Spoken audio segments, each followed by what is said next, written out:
بسم الله الرحمن الرحيم الحمد لله رب العالمين والعاقبة للمتقين والصلاة والسلام على أشرف الأنبياء والمرسلين محمد وعلى آله وأصحابه أجمعين.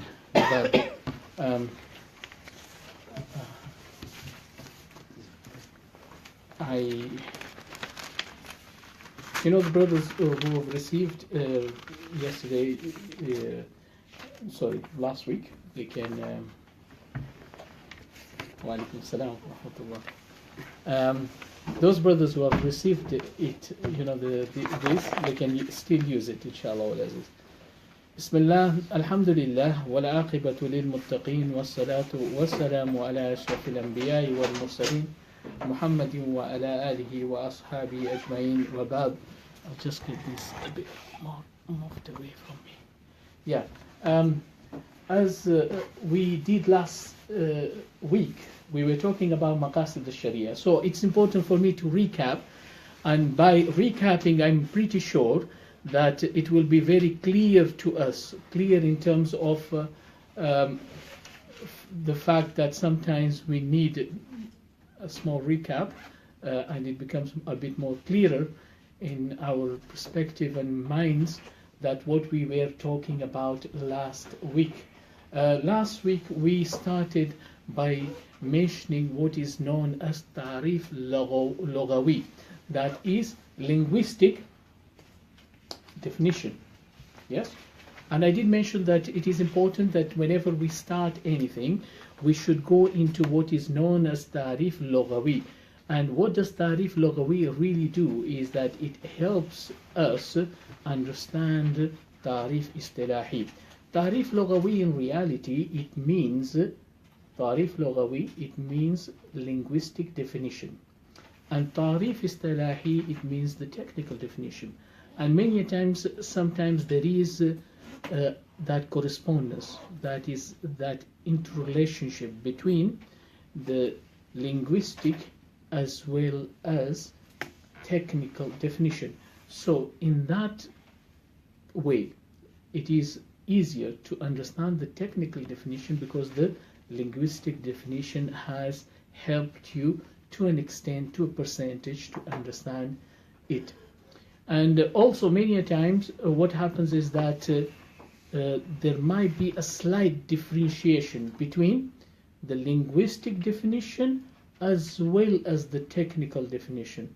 So because if you're going to look at the technical definition and you have a different perception of the linguistic definition, then it could be problematic. Therefore, it is important to first touch on the linguistic definition. If, I'm saying in that case, where the linguistic definition is a bit different from the technical definition, then it is important and it is vital to look at the linguistic definition, because once you go into the technical definition, many a times or sometimes the technical definition tends to be slightly different from the linguistic definition.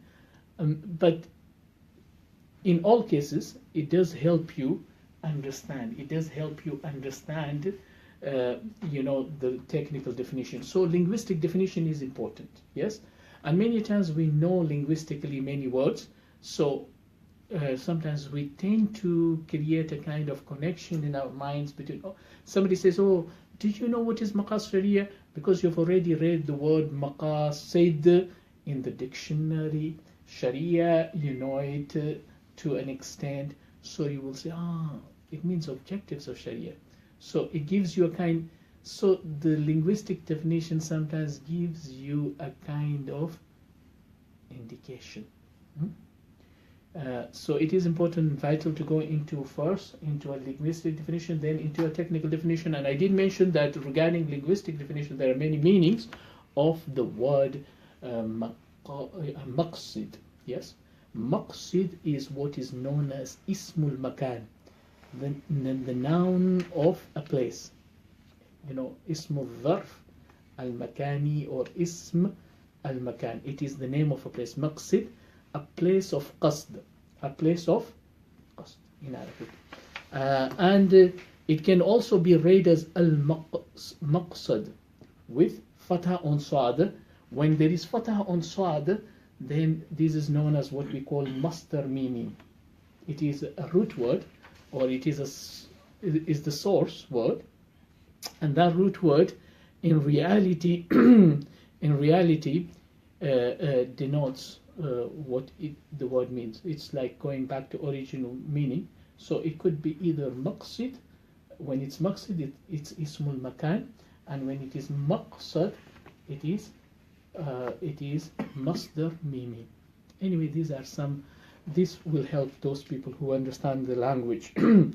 Going further, I did mention that the word qasd has few meanings. So rather than going into so many meanings, I just took three main meanings. The first one was, what does the word qasd mean?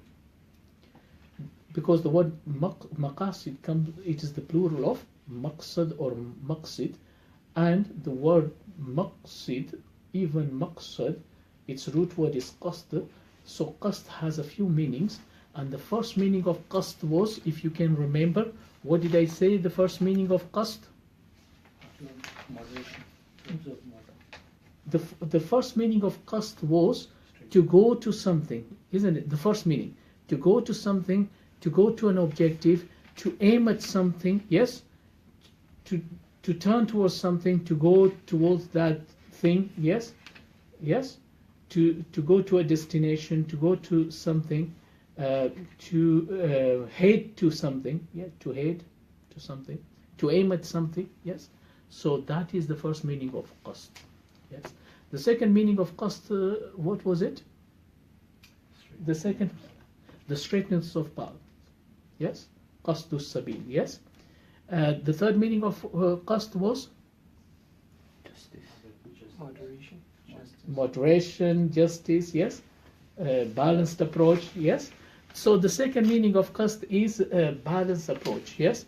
And I said the hadith of the Prophet sallallahu alaihi wasallam, al-qasd tablughu, that keep to moderation, keep to balanced approach, and you will reach your destination. And also in Ibn Majah there's another hadith, ayyuhan nas alaykum bil qasd. The Prophet sallallahu alaihi wasallam said 3 times, yes. So that was the linguistic definition of the word maqsid, yes. So maqāsid would mean aims, objective, intents, so on, if we take the first meaning. طيب? Is that clear? Then after that we moved into something else after that. If you can remember properly, we moved into the word sharia. In the word sharia, I explained the word sharia in reality, I'll just make it very brief, right? It means the injunctions of Allah subhanahu wa ta'ala, the law of Allah. Sharia means what? The law. Then the question is, what type of injunctions? There are 2 types of injunctions. One is al-ahkam al-amaliyya al-fiqhiyya. Yes? The first one is the fiqhi, practical injunctions. The second type of injunctions is al-ahkam al-ilmiyya al-i'tiqadiyya. The second one is, is to do with aqidah. They are also injunctions of Allah regarding aqidah. Both of them, according to many scholars, it makes the meaning of Sharia. But others, they say, no, we can, restrict the meaning of Sharia to only practical injunctions. Anyway, so we have a picture of what Sharia means. It means Allah's divine law. Then after that, I did say that let's go now to technical definition of the word. Yes, so we moved into the technical definition of the word. And before that, I did mention that, look, there are problems when we come to technically define the words. The first problem is that the classical or the earliest scholars, they used the word maqāsid many a times. They did mention the word maqāsid. However, they did not define it. Up to Shātibi. Shātibi did not define maqāsid. Did he define maqāsid? No. Shātibi did not define maqāsid. He never defined maqāsid properly. When I'm saying he never defined maqāsid, meaning properly, like for example, this is the definition. So what was the reason why Shatibi did not define Maqāsid? After writing such a beautiful or many beautiful works on Maqāsid, yet he did not define Maqāsid properly in his book. What might be the reason? What is the reason? Because he was addressing a group of audience who were experts in the field. So yes. Need to know the basic definition. Is that clear? Because he was more interested in an audience, and what was that audience?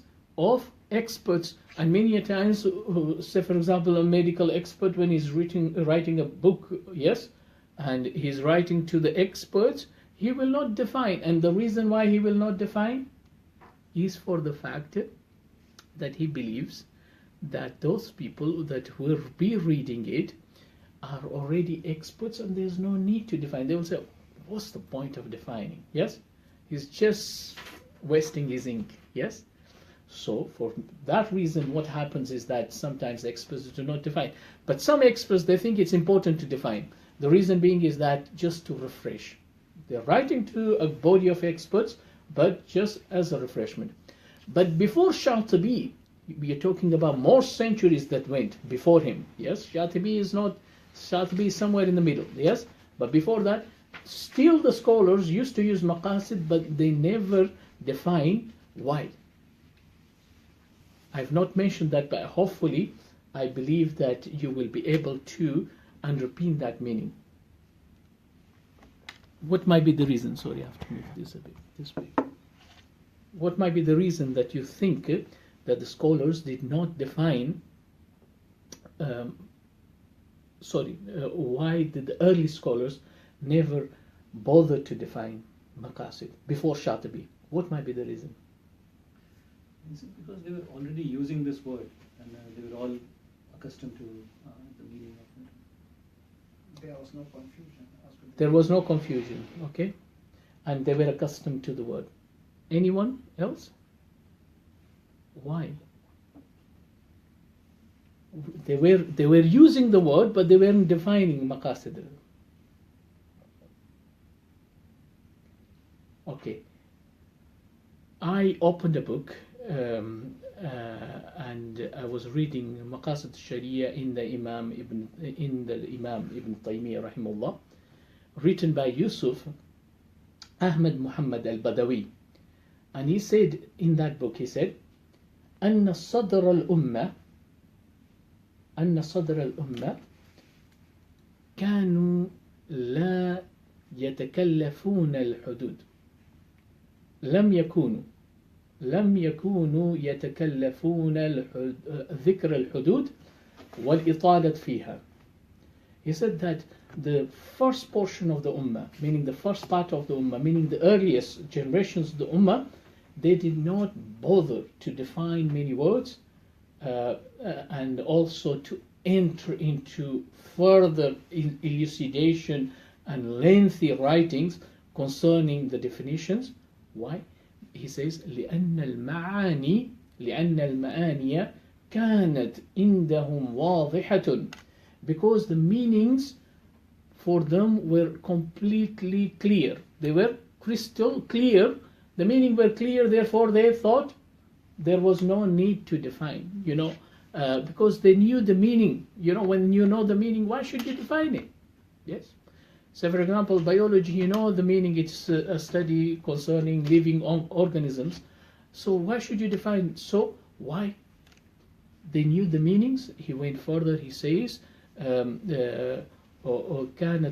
says, لأن المعاني كانت عندهم واضحة ومتمثلة في أذهانهم تصيل على ألسنتهم وأقلامهم. He says that they were completely, the meaning were already represented in their minds. They knew the meaning of it. It was properly, the meanings were already embedded in their minds, and those meanings would flow on their tongues as well as on their writing. تصيل على ألسنتهم وأقلامهم. Therefore, they did not need to define. But then what happens? There is a gap, isn't it? And then after that, what happens? Somebody, Bakr, Amr, Zaid, they're scratching their head, they're saying, what is Maqāsid al-Sharia? So contemporary scholars, they had a mercy on us, and they thought it is important and vital to define the word. So everyone attempted to define the word. Even if you open the Ibn Taymiyyah, rahimullah, he does not clear-cut define this is Maqāsid Sharia. He just keeps on talking here and there and there and there and there, but he alludes to the definition, because he's mentioning, it's not saying this is the definition, he's just writing, and from there you can pick up what the definition is. He sometimes says it is al-ghayat, yes, al-mahmuda, al-awaqib al-mahmuda. He uses all these words. Sometimes he says it's maqasid, it is masalih, all al-mahasin, and then he says tadullu ala hikmatihi al-baligha. All these are indicative, these are the goals, these are the noble goals, these are the praiseworthy outcomes. Tadullu ala hikmatihi al-baligha. They all are indicative of Allah's immense wisdom. Yes? Allah's immense wisdom. So let's go into technical definition, and I will be going further, and we will be exploring those people who have defined them. Yeah, so last week I just started with it, but I didn't go to page 3, so I'll just read quickly so that is clear. I said that the ulama, classical and contemporary, have used this term often, what? Maqāsid al-Sharia. However, there's a lack of works that define the term precisely, meaning the classical works. Even Ash-Shātibi failed to define the term accurately, perhaps because he wrote what he meant, he knew what he was meaning, and instead he wasn't writing to the layman, yes, and he was writing to those people who are experts in the field, yes. And how do we know that Shātibi was writing to the experts in the field? Because he himself says no one should benefit from this book until he is fully acquainted with the science of Sharia, yes. That statement itself shows that he was writing to a body of experts. Then after that I said that everyone tried themselves to write on the field, but not defining it properly. However, contemporary scholars, they attempted to define, yes. The famous scholar Al-Tahir Ibn Ashur defines Maqāsid Shar'iyya as this: the general goals. What he says? The general goals of Sharia. The general goals of Sharia are those meanings. What are those meanings? Remember the word meanings. And wise purposes to which the lawgiver takes account of them. In all or most articles of legislation, and which are not limited to a particular piece of Islamic ruling. Now, this definition, if you study it and analyze it, you find the definition is inadequate. Why? Because it does not cover specific goals. It just mentions about general goals. There are some goals which are specific as well, and some of them are general. And wise purposes pertaining to matters concerning this world and the hereafter. He mentions about wise purposes, but he doesn't say that these wise purposes that are found, yes, in Sharia, those wise purposes, because Sharia contains wise purposes. Allah in His laws, He mentions wise purposes, He mentions wisdom, but those wisdom are pertaining to this world as well as the hereafter, because many places Allah subhanahu wa ta'ala, sometimes He says Ya'idukumullah, yes, Allah subhanahu wa ta'ala is giving you a sermon, Allah is admonishing you, yes, so that you don't fall into the pitfall in this world as well as in the hereafter. Many a times Allah reminds us about the good things that we should do, the best approach that we should take in this world as well as in the hereafter. So the wise purposes, they are not only restricted, they are not restricted to the hereafter only, but also takes the world into account. And Ibn Ashur has not mentioned that. So therefore, Ibn Ashur's definition is inadequate. Does that make it clear? He's not mentioned in this world, wise purposes in this world. And then when he mentions about goals, he just says general goals. He doesn't say there are some specific goals as well. Yes? So then we find Allal al-Fasi. Allal al-Fasi, he defines the objectives of Sharia as the ends. What does he say? The ends, al-ghayat. Sharia seeks to achieve, and the mysteries, al-asrar. What? The mysteries the lawgiver has embedded within each of its ruling. He's saying that, look, there are aims. Sharia has some wise aims that wants to achieve. Yes? Sharia, Maqāsid Sharia means those wise aims that Sharia wants to be achieved, and those mysteries that the lawgiver has embedded within each of its ruling. Meaning the rulings of Allah subhanahu wa ta'ala there are ends, yes, and those ends are known. And there are mysteries that sometimes we are able to understand, and sometimes we are not able to understand. Only Allah knows. Yes, a mystery sometimes can be understood, and sometimes you can't understand. Yes, but there are those wisdoms that only Allah knows. Yes, so these are mysteries. This definition covers both the general and specific goals of Sharia. Hence, it is acceptable. We will accept this definition. So what we are doing, we are probing into different investigating definitions given by the contemporary scholars on the matter. Let's move ahead, and we find Ahmad al-Raisuni as well. He has made his own contribution to the definition as well, to the definition of Maqāsid al-Sharia, by stating there are those objectives for whose realization Islamic law was established in order to benefit the mankind.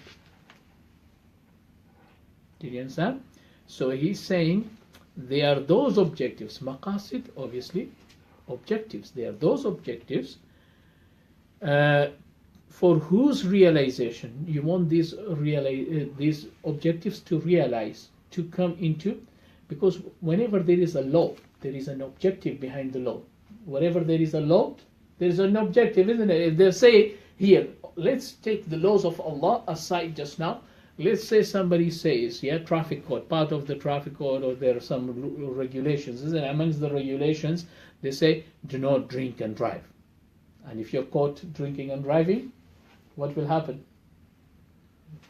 You will be fined, yes? You might lose your license, yes? So they say, don't drink and drive. There's a penalty for that, a hefty penalty. And they will not allow you. Once you're caught, they will not allow you. They will not say, okay. You will say, no, it's only 10 meters away. My house is what? 10 meters away. They will say, no. You can't drive up to there. Just leave your car here. Yes? Rather than driving you home, they will take you to the cell. You have to spend a night in the cell. Yes. So what I was saying was that there are ends to that law, isn't it? There are some ends to that law. The law hasn't come. The end is obviously, the ends is that you don't cause accident. Yes, you are safe as well. Other drivers are safe. That's the ends, isn't it? Yes. So to realize that law, yes, for that law to be realized, there are some benefits. Yes, there are ends to it. And obviously they benefit the mankind.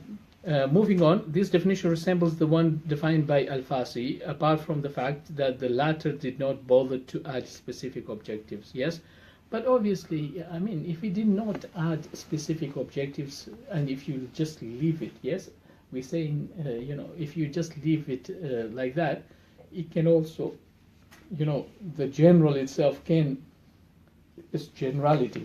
A generality can also take specificity into account. Moving on, yes, we find Wahab al-Zuhaili. Wahab al-Zuhaili also has defined Maqāsid al-Sharia. He defines Maqāsid al-Sharia as the objectives and wise purposes, hikam, yes? Objectives and wise purposes which the lawgiver places within each of its ruling. So Allah subhanahu wa ta'ala, for each and every ruling, He has placed in them objectives. Yes? There are aims and objectives and intents on every ruling. And there's also wise purpose, or could be many wise purposes, could be many objectives within one command of Allah. One command of Allah could be carrying maybe one or more objectives, one or more wise purposes. Is that clear? So Az-Zuhaili's definition seems similar to that of Al-Fasi and Ibn Ashur. Based on the aforementioned definition, it can be concluded that the term Maqāsid, now this is me writing it, right? Based on all these definitions that we have read, we can conclude, meaning that we can now compress it, or we can now summarize it.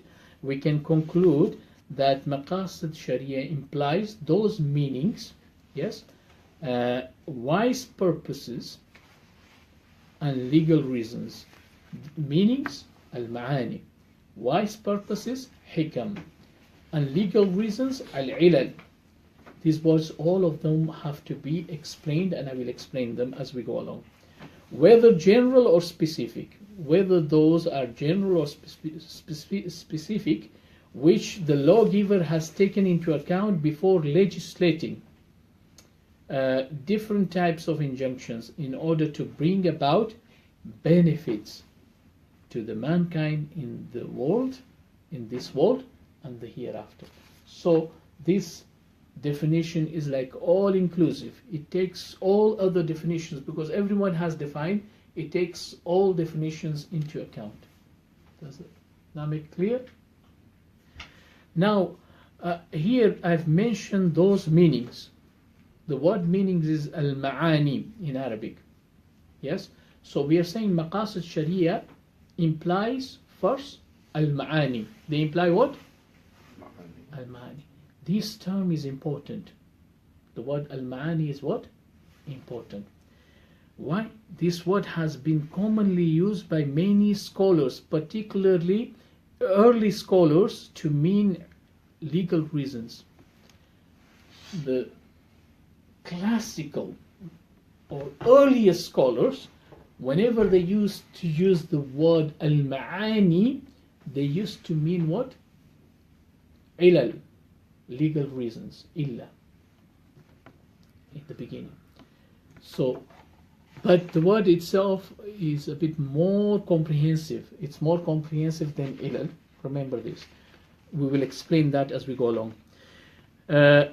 Take an example of Imam Shafi'i, rahimahullah. He said, he wrote in his Risala, Al-Risala, he says, if there is a hukam, what does he say? If there is a hukam by Allah or His Messenger, if there is a hukam by Allah and His Messenger, or His Messenger, whose wisdom behind that injunction is explained. Allah or His Messenger mention a hukam, yes, and Allah mentions the wisdom behind that hukam. He mentions what? Like for example, Allah subhanahu wa ta'ala has mentioned about khamr, yes, and He prohibited, and He's mentioned the wisdom and the wise purposes for prohibiting, yes, al-khamr. So if there is a hukam, injunction by Allah or His Messenger, whose wisdom behind that injunction is explained, thereafter we encounter a case or situation. What we encounter after that? A case or situation concerning which there is no clear textual evidence. So we have a situation, say for example, somebody says, oh Sheikh, I am selling mushrooms. What he says to you? He says, Sheikh, I am selling what? Mushrooms. You say, what is this mushroom? He says, these mushrooms are very good, Sheikh. I'll give this to you as a hadiyah. Huh? Yeah, people usually bring quite a lot of hadiyah. So you say, what are the benefits of this mushroom? Say, no, Sheikh, these are special mushroom. When you have this, it goes like this. Intoxicates you, inhibits you, the mind. Yes? So what's happening now? You're encountering a situation where there's no textual evidence. Does Allah say in the Quran, don't eat the mushrooms that cause... Yes? It's a specific. There's a name to that mushroom that causes that. Yes? Yes? Some wild mushroom, yes? That causes what? Yes? It has the drug effect in it, right? And makes you intoxicated. Yes? Yeah. Yes? So he brings that wild mushroom and he says, Sheikh, have this. You say, what is this? You say, well, it will make you enjoy. You will be very happy and your mind will be going this way. Yes? Now, there's no mention, there's no textual evidence to that. Yes? Neither in the Quran or Sunnah. While this new case shares the same ma'na. See? What is Imam Shafi using here? The word ma'na. Yes? Now, this case shares the same ma'na as the one found in the already mentioned injunction in khamr. What is the ma'na in khamr? What is the illah? Intoxication, iskar. Yes? In Arabic we use the word iskar, intoxication. That is the ma'na. So, what will happen? Then the earlier ruling will be applicable to the latter case. Did you see? So, there is what we call, there is a ma'na found in the first hukam, and that ma'na is intoxication. Due to that ma'na, khamr is haram. Now the person has brought you the wild mushroom, they're causing also intoxication. What you will say? Haram. No hadiya, take it back, haram. Huh? Why? Because it's a new situation, not found in the Quran and Sunnah. So the word ma'na that Imam Shafi is using here is in the meaning of illah. Do you get it? The plural of ma'na is in Arabic al-ma'ani. Yes? Abdul Aziz al-Bukhari in his commentary on Usul al-Bazdawi helps to explain what the word ma'ani, yes, the plural of ma'na, means when used by the jurist. He states that it refers to the linguistic and legal meanings, which are now referred to as ilal. He says that al-ma'ani that the jurist previously used to use, they mean the linguistic meanings, and also they mean the legal meanings, meaning the legal reasons, yes, which now they are referred to as ilal, legal reasons. That is because earlier scholars used to use the word ma'na in lieu of illah, legal reason. So the first, but in reality, if we look, the word ma'na is a bit more comprehensive than illah. What we find is that later scholars, they moved away from the usage of the word ma'na and they started to use the what? The word illah. Don't worry, you're wondering what does the word illah mean? We'll explain that as well. Then after that I use the word hikam, wise purposes. Can you see? In the definition I said that Maqāsid Sharia implies those meanings and wise purposes. Al-hikam. They imply what? Al-hikam also. Al-hikam is the plural of hikmah. Yes? Al-Qarrafi explains that in the word of the Usul al-Fiqh experts, hikmah is a basis from which a wasf, a cause that reflects universal aims of the law, becomes a specific legal reason, illah. The objectives of Sharia are a manifestation of the wise purposes and legal reasons found in the injunctions and rulings. So what we find, again, there is a small little difference. If you look properly, there is a small little difference between.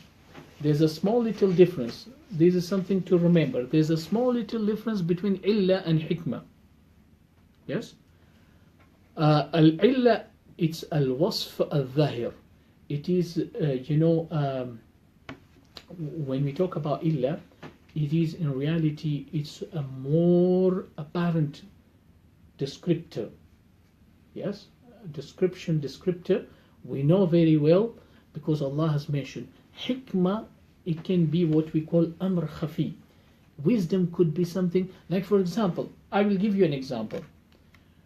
You meet a Scottish man who is drinking brandy. Yeah? Yes? And says, oh, are you a Muslim? You said, yeah, I'm a Muslim. So he says, well, in Islam, you're not allowed to drink this. Yes? I said, yeah, it's not allowed. He said, why? So I say to him, or you say to him, that it intoxicates you. So what? So illa, the main legal reason is the intoxication that Allah has mentioned. Yes? But he will say, why? What will he say? I know it intoxicates and I'm enjoying it, but why? So what is he asking you now is for the wisdom behind it. So Allah has mentioned some wisdoms why He has made it haram. Yes?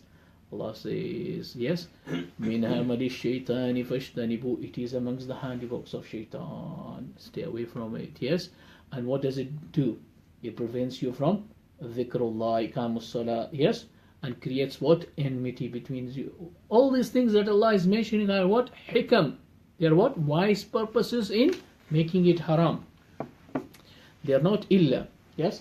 The main illa is what? Intoxication. The legal reason by which you can take that hukum, by which you can, by which, it is, the legal reason, what illa, can be used in different situations that are of the same nature, just like I mentioned about the white mushrooms, yes?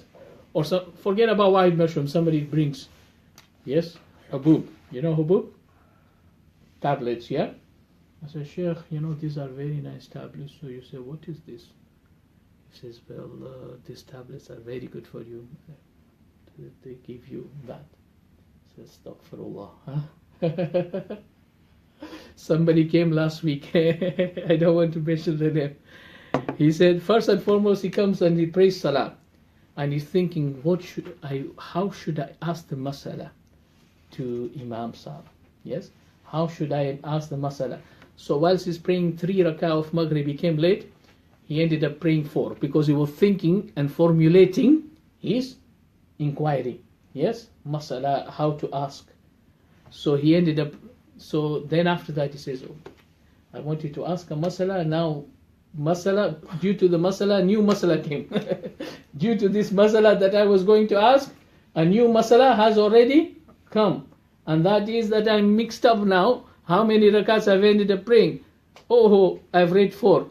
And does salam. Then he says, now this masala that has come, the second one, how many rakats should I do? Should I pray again or should I say, okay, alhamdulillah, I've prayed? So he said, anyway, he did his own ijtihad. He did his own ijtihad. He says, no. My heart is not happy with it. Allahu Akbar, and he prays again. He ends up praying again his salah. So he prays 3 again and then he comes. He said, Sheikh, I was thinking about masala, I got mixed up and then I prayed 3 rakat and I said, you've done a good job. Yes. So I said, okay, alhamdulillah. Then I said, what was the masala? He said, I feel sleepy and I asked I asked a hakim. You know what's hakim? Traditional doctor, right? I said, why am I feeling all the time sleepy? So he said, the reason is your body's too cold. You need to warm it up. So he said, I thought of taking hot water and put some brandy in it and drinking. Or some alcohol in it. Is it allowed?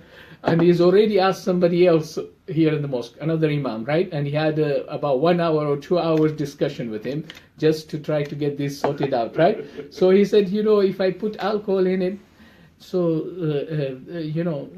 I said, look, it's not allowed. He said, no, it's not khamar, but I'm using something else. I said, okay, khamar, which usually, according to the Ahnaf, it means wine. He says, I'm not using the wine, I'm using something else.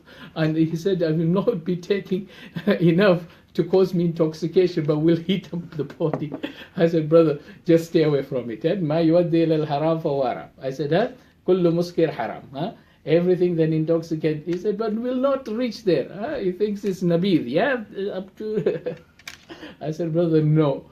Then he says, he grabs the hand of a doctor as well, a Muslim doctor. He also says the same thing, Kul muskir haram. He knows Arabic as well. He said, no. So I said, oh, Kullu muskir khamr. I said, everything is khamr. Why are you saying, no, this is not khamr, it's something else?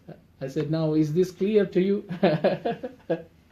He said, no, now it's clear. Now it's clear, I'm not going. I said, put something else, ginger or something, yes, with honey, that will heat you up as well. Subhanallah. Anyway, so people sometimes. So going back to what I was mentioning, the wise purposes behind it, I've said that obviously Allah subhanahu wa ta'ala has mentioned the illah of making haram, which is what? Intoxication. Yes? Yes. قَلِيلُهُ وَكَثِيرُهُ سَوَاء. Whether you take a drop or more than that, it is same. Whether something which is intoxicant, the intoxicant inhibits your mind. Yes, whether you take قَلِيلُهُ وَكَثِيرُهُ سَوَاء. Whether you take a small amount or big amount, it is the same. Yes. Now that is what we call illa, legal reason for making it haram. Iskar. Iskar meaning intoxication. But what are the wise purposes of making haram? There are many. Then you can go to that person who is drinking brandy. You can say, look, you're drinking. Are you working? Oh, I've lost my job because I become a drunkard. Yeah. So I said, there it is. Oh, another wise purpose. Oh, how many deaths due to alcohol? So many deaths. Another wise purpose. Oh, economic, macroeconomic levels. On macroeconomic levels, if we talk, right, it affects the economy. A lot of alcohol, yes. So it's not helping. Those who are drinking alcohol, they're not helping the economy. They're putting themselves. So how many absenteeism? Many times people who are drunk, yes, they had a party yesterday, they will phone their bosses, they will say, I'm not feeling well today. The boss will understand that he's drunk. He drank quite a lot, yes? He drank quite a lot yesterday. Or he will phone and will say he's got hangover. So days are lost, yes? So productivity is also affected, yes? So there are many wise purposes in making that haram, yes? As for illa, we know very well that is what? Iskar, intoxication. Right. Then I said that these are points, taken into account by the lawgiver. So the lawgiver has taken into account what? 3 things. Yes? And they all are part of Maqāsid al-Sharia. The first one is what? The lawgiver has taken into account what? Meanings. Wise purposes. Yes? And also ilal. Yes? Legal reasons. I don't know, mentioning illa. I'll be mentioning illa again anyway, okay, in more details, yeah? In more detail. So it is understood by this premise that the lawgiver issues rulings based on legal reasons, wisdom, wise purposes, which then form the body of the objectives of Sharia. So, the objective of, when we talk about the objectives of Sharia, when we are talking about the objectives of Sharia in reality, when we are talking about the objectives of Sharia in reality, we are talking about the meanings that the lawgiver has put in those commands, the wise purposes that are in those commands. When we're talking about the objectives, these are objectives of and also the legal reasons. Intoxication is also, it's a legal reason, but it's also part of the wisdom, because intoxication is not a good thing. Isn't intoxication a good thing? No. Because intoxication, though it is a legal reason, but in reality, if you probe into it, there is a wisdom to it, to prohibit it. Why? Because Allah wants your intellect to be working all the time, and your intellect is being affected. And the fact that your intellect is being affected, yes, therefore Allah has made the intoxication, haram, the intoxicant haram. In order to benefit the mankind, the clause explains the more generalized objective of legislating the ahkam, that is for the benefit of mankind. In this world and the hereafter, this clause demonstrates that the divine law Sharia, which with all its objectives attached to it, serves higher purposes and objectives in the world. That is masalih al-ibad, yes, benefits and interests of the servants, meaning the mankind, both in this world as well as in the year after. Imam Shadwi says, laws, ahkam are formulated for the benefit of mankind in the world and the next. So we have learned something new, yes, that though those wise purposes, those meanings, those legal reasons that are embedded in Maqāsid Sharia, yes, all of them, they're serving something, that is the interests of the human beings. The interests of the human beings in this world and the hereafter. Now, the word masalih I've used just now comes from the word maslaha. And the word maslaha, when we look at the word maslaha, it is a general term used by the experts of usul al-fiqh to denote to a great extent or lesser extent al-maqāsid al-shar'iyya. So the word masalih equals, now what we have learned something, masalih sometimes or to an extent equals to maqāsid sharia. Is that clear? Imam al-Razi states masalih shar'iyya, legislative interest, is a word used to describe the attainment of one of the objectives of Sharia, irrespective whether that objective is religious or worldly in nature. So now we learn something, the word maslaha, yes, Sharia, it is for the attainment of one of the objectives of Sharia, whether that objective is religious or worldly, that is irrelevant. So we have learned something new about it. Imam Ghazali also mentions a similar point. He says, what Imam Ghazali says, he says anything within the realm of objectives that includes preservation of these fundamental entities. What are they? The fundamental entities? Preservation of religion, number one. Human life, preservation of human life, mind, progeny, and wealth. These are what? 5 fundamental entities. Yes, is a maslaha. Anything, meaning that anything, like for example, somebody says smoking. The Quran doesn't mention smoking. Is smoking intoxicant? No. Then why are the scholars saying it's not allowed? Yeah, you get a smoker who's smoking so much. Yes, he says, is smoking in the Quran? You said, no, it's not. Is it in the Sunnah? No, it's not in the Sunnah. Okay, it's not in the Quran, it is not in the Sunnah, then why are you telling me not to smoke? Yeah? So what you will tell him, these are fundamental entities, the main important maqāsid, preservation of religion, preservation of human life. Do you think by smoking he's preserving his human life? No. He's asking himself to go to grave early, isn't it? Yes. Mind, progeny, and wealth is a maslah. So anything, for this reason the scholars say no, because there is a maslaha, the human maslaha benefit in not smoking, therefore they said don't smoke. Somebody came once, he says, he came with this bidi. I don't know whether you know what's bidi. You know what's bidi? You don't know bidi, do you? It's made out of leaf. Yes, the one that is made of leaf. He brought it from Pakistan. He said, Haji Saab, have this. I said, no, I don't smoke. Now that is very strong, the smell is very strong. It's made of leaf. They don't use, it's rolled up. The roll up. Yeah, the leaf. It's the real leaf, yeah? Now you smoke that, is very strong. He said, you have it. I said, no, I don't want to have it. I don't smoke. He said, no, you have it. It clears your lungs. It clears your lungs. Benefit. So he's telling me of the benefit, yeah? He says there is maslaha. Yes, in it, there is a benefit, it clears your lungs. Now, if I was 0, I would believe. I would say, give me 3. Give me 3. I'm not going to smoke in public. I will go somewhere in private to smoke. Because there is a benefit, yes? He said, no, Haji Saab, It clears your. Now, an old person, you think they are wise people, they know more. Huh?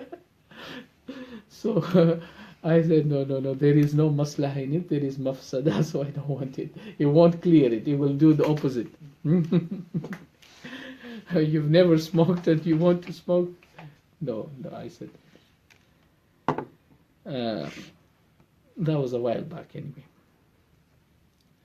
So we were talking about maslaha, isn't it? Yes. So anything within the realms of objectives, I've already mentioned that is maslaha, according to Imam Ghazali. It must be remembered that the goals of Sharia, Maqāsid Sharia, are always consistent with the intents of the lawgiver. Hence, if a perceived maslaha happens, now here I'm just putting something, a clause. What I'm putting here, a clause, a disclaimer. Sometimes a person might perceive this is a maslaha, yes, but the lawgiver doesn't see that as a maslaha. Why? Because there's some bigger maslaha that lawgiver thinks that you have to attain. Sometimes through an ijtihad of a person might think this is a maslaha. The lawgiver doesn't see this as a maslaha, yes, sees something higher than that as the maslaha, better than that as a maslaha. So not always what a person might perceive as a maslaha will always be a maslaha. Therefore, it is important to probe 100%. Yes?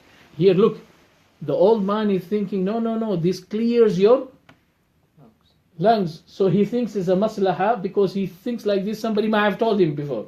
Yes? So he says that this is maslaha. But when you probe into it and you investigate, you say, this is not maslaha, this is a mafsada. Did you get it? Therefore, I've said that if a perceived maslaha happens to cause a potential harm to society, yes, in that case, the maslaha will be dismissed as it is in clear confrontation with the noble intents and purposes of the lawgiver. Yes? Sometimes there are some people, for medical purposes, they smoke, yes? Marijuana or, yes, this smoke, isn't it? To dope or whatever they call it, right? To ease the pain, yes? Sometimes, they are medically given, yes? Why? Because there is maslaha and there is mafsada in it, yes? But individually for that person, they see that there is maslaha because he's in real pain. So it will ease the pain for him, isn't it? Yes? But for the whole society is a mafsada. For them to say, okay, everybody should be smoking it. Is it clear? Yes. Coming to al-hikmah. This term is synonymously used to convey the meaning of the term maqsad, purpose of the lawgiver.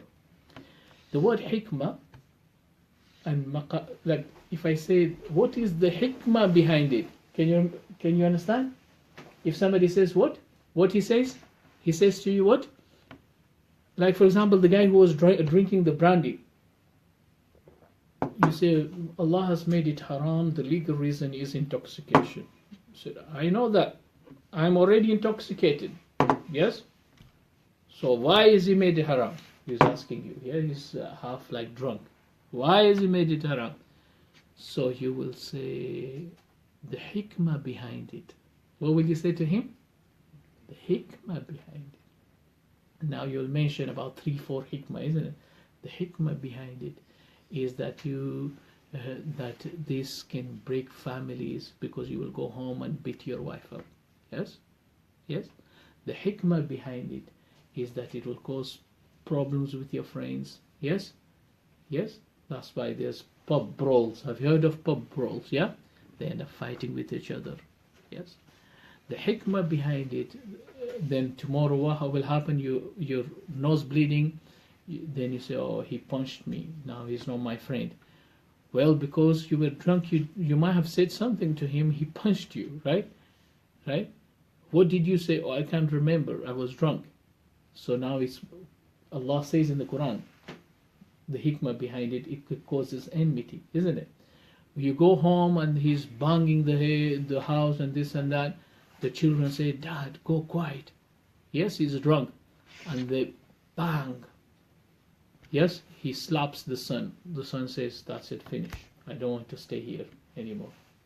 So it's created an enmity between the father and the son.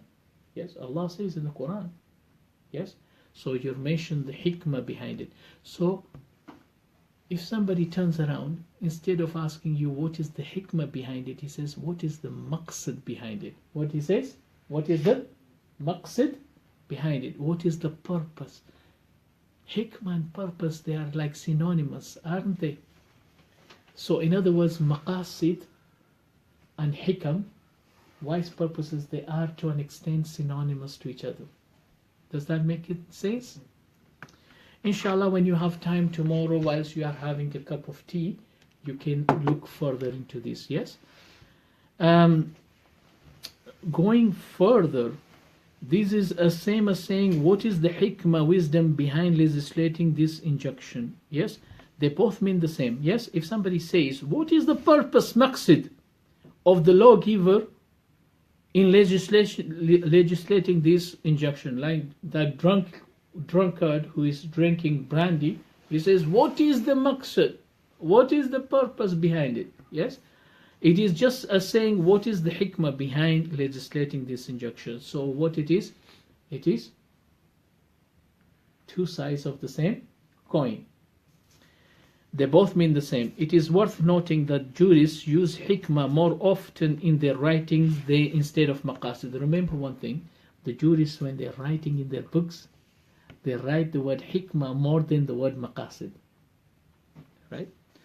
And their works are filled with writings concerning the wise purposes, hikam, behind the injunctions. Ibn Abdul Aziz al-Rabi'a notes that Muslim jurists use this term in either two senses. Whenever they use the word hikmah, remember one thing, the jurists, whenever they're using the word hikmah, they mean either one of the two. They're meaning what? Either one of the two. The first meaning is the intended purpose for any given rule, meaning maqsad, whether any interest is achieved or maximized, whether any maslaha is achieved or any maslaha is maximized, that's irrelevant, or any harm is prevented or minimized, that's irrelevant. Yes, the legal reason, the second sense that they use the hikmah for is illa. They use the word hikmah sometimes to mean illa, the legal reason that necessitates the promulgation of a piece of law, such as mashaqqa, hardship. So sometimes the word hikmah they use in meaning of maqsad and wise purpose, yes, and also sometimes they use the word hikmah to mean illa, which is what we call legal reason. It is worth noting that both instances are somewhat similar until enacting the ruling whenever either of these two devices are found in a given case or situation, as both indicate the purpose of the lawgiver in legislating the main injunction. So usually you will find that every command has got hikmah, and it contains maqsad in it, yes, whether mashala is maximized or whether it is minimized, or mafsada is minimized or totally eradicated. In all cases, you will find whenever that hikmah comes, yes, either in the meaning of illa or maqsad, the intent of the lawgiver will be known, and obviously that can also be used as a device to extend to other situations as well. Does that make sense? If you don't understand, please ask me, inshallah I will explain to you. Now we've got something else, and that is the last part, which is illa, legal reason.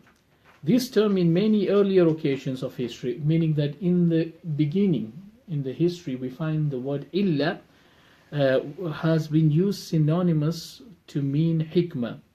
Did you see? Illa equals, in other words, all these words, what? Maslaha, hikmah, and illa, they're all the children of one family. They resemble nearly the same. Yes? There is a slight variation on differentiation in their meanings. Yes? In fact, if we look in the beginning, they would use hikmah in place of illa. Thereafter, the scholars started moving away and they said, no, no, no, no, illa means something else. Yes? The latter scholars or the later scholars, when they came, they said, no, illa means the legal reason, has a specific meaning. Hikmah is a bit more broader. Or they started saying, hikmah is a bit more broader. But if you see many a times, the scholars many a times, what they would do, instead of hikmah, they would end up interchangeably use illa and this and that. So in other words, they are all interrelated to an extent. Is that clear?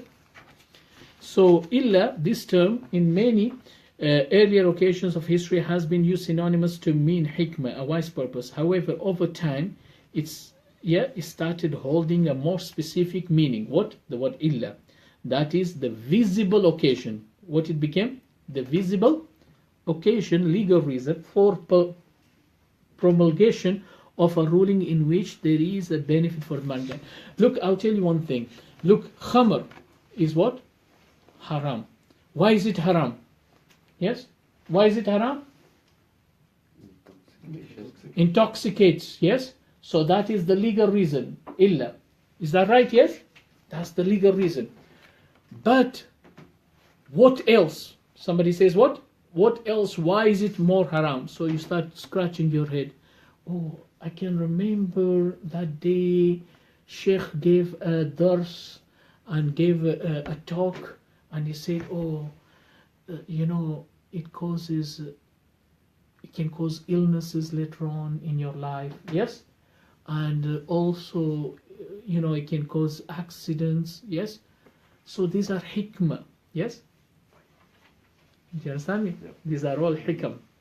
Two.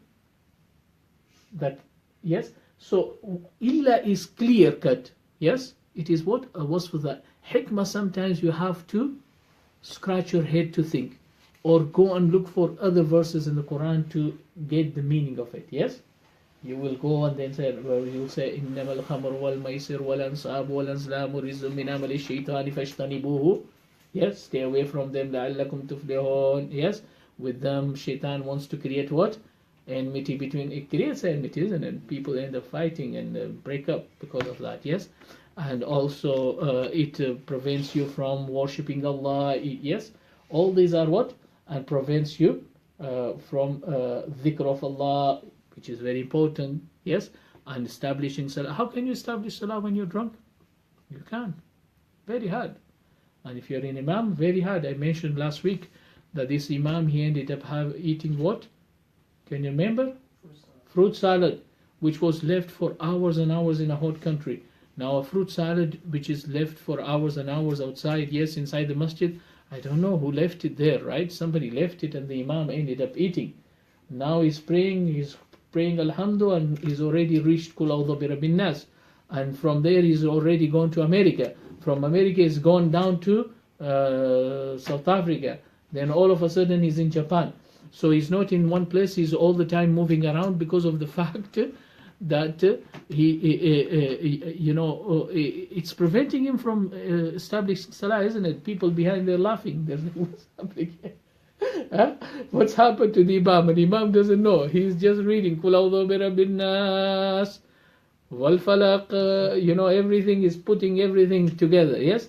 So what he's doing, what we call khichri, yeah, or khichra. Yes. You know khichra? You don't know what khichra is. Do you khichra or khichri? You know? Wait. Yeah. Khichri. You know what's khichri? Yeah. Rice. Khichri. Yeah. Right. It's a rice.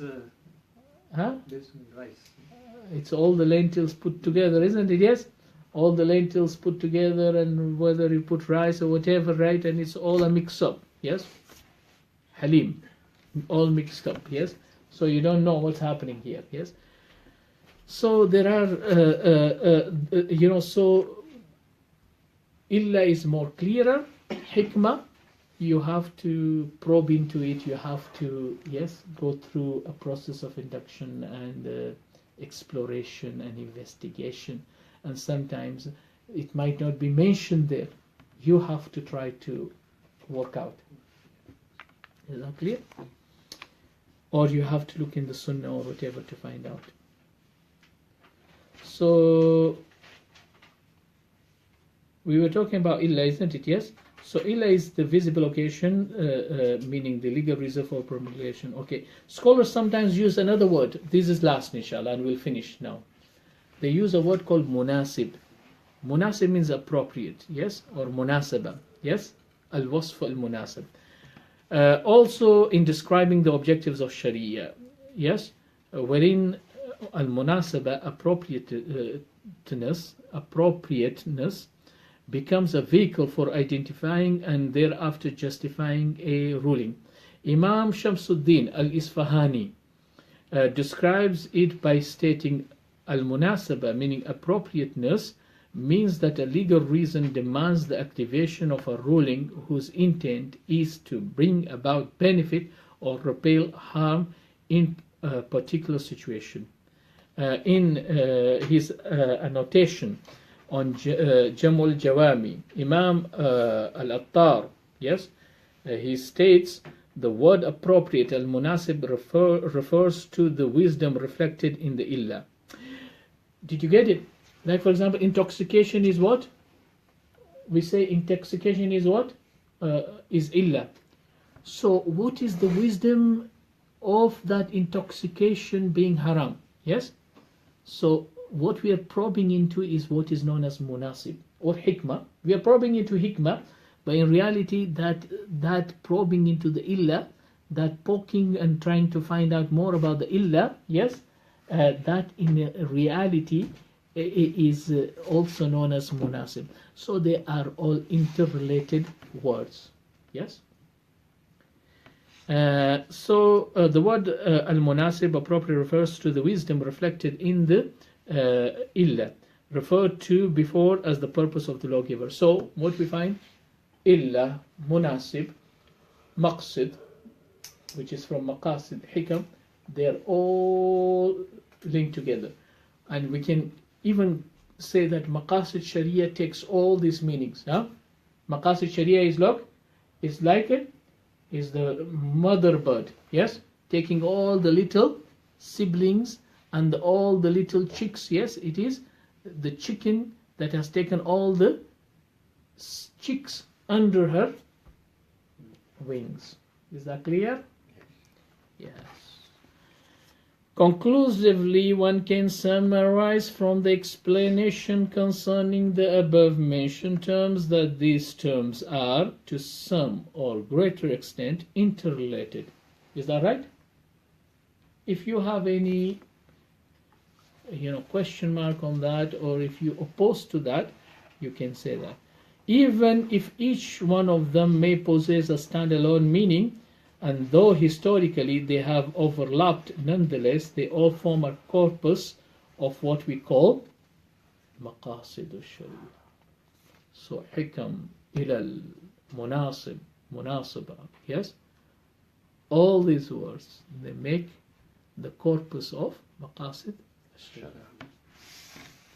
Any questions? So this is our second lesson, and what we have done in this second lesson, yours has gone off. Maybe battery, no? No? I think the memory. Oh, you should. I made a mistake. I should have given you maybe YouTube or something. And if you did it straight away, it wouldn't. Ah, okay. It wouldn't eat your memory up. Oh, it's okay. Okay, no problem. Sheikh, one question I was going to ask quickly was, some of the things in Sharia, Yeah. so the way we do wudu and stuff. Yeah. There's no wisdom behind why we wash our feet. Yeah. We just do masa on the head, or Yeah. Yeah. because if it was wisdom, then we should wash our head as well, or wash our hair. Yeah. We're washing our feet, and we should wash our. But certain things, ulama say that there's no, we just do as we are told, rather than. Yeah, what it is in terms of illah, because illah has to be something very clear. What you're mentioning is the acts that you're saying. Some of the acts are what we call umur ta'abbudiyya. Yes, it's very hard for us. In umur ta'abbudiyya, these are devotional acts that we cannot probe into the legal reasons why Allah said. Yes, we can't go into the reasons, we can't go into the rationale behind it. So in that, obviously, in that we accept sami'na wa ata'na. Yes. However, maybe the lawgiver might, or the Messenger of Allah might have said that by doing this is the benefit. So there are definitely wisdoms behind it. Do you understand me? There are wisdom behind it. But you cannot use those wisdom to try to say, okay, because Allah has, this is the wisdom behind this, I will try to do, na'udhu billah, I will try to do another act that looks like this and I will get the same benefit or the wisdom you want. Yes? Because, say for example, this is the salah that you're praying, yes? And you have to pray the 4 rakat. You say, no, I'll put 2 rakat more into it and I'll make it 6, yes? Yes? So what will happen, you're using the wisdom, but to try to get the benefit, you won't get the benefit. To get the benefit, you have to go back to the lawgiver, Rasulullah, and see what are the salats that I can pray. He will tell you that, you can also pray 2 rakats before when you enter the masjid, tahiyatul masjid. This is the reward for it. Yes, you can also do this. And these are matters, what we call, they are devotional matters, that there is no, it is very hard to probe the illah behind it. But there are rationale behind it. We don't know, only Allah knows. Yes, our intellect does not have the capacity to understand that. Yes, these acts of devotion. Yes, we don't. Yes, however, there are hikmah. Yes, like for example, fasting. We fast, isn't it? Don't we fast? Yes, yes, we fast. Yes. Now, when we are fasting, what is the reason for fasting? Taqwa. Yes, and we do fast for Allah, isn't it? Yes, yes. Our fast is always for Allah. Yes, yes. So we are fasting for. This is the reason why it comes in the hadith, as-sawmu li wa ana az-zabi. But when we go into the narrations, we find in another hadith where the Prophet ﷺ says, "Sumu tasihhu." Fast and you will become healthy. Yes. So we have come to know that there is a wisdom as well. In other words, we are getting the reward in the hereafter. We are getting taqwa in this world. And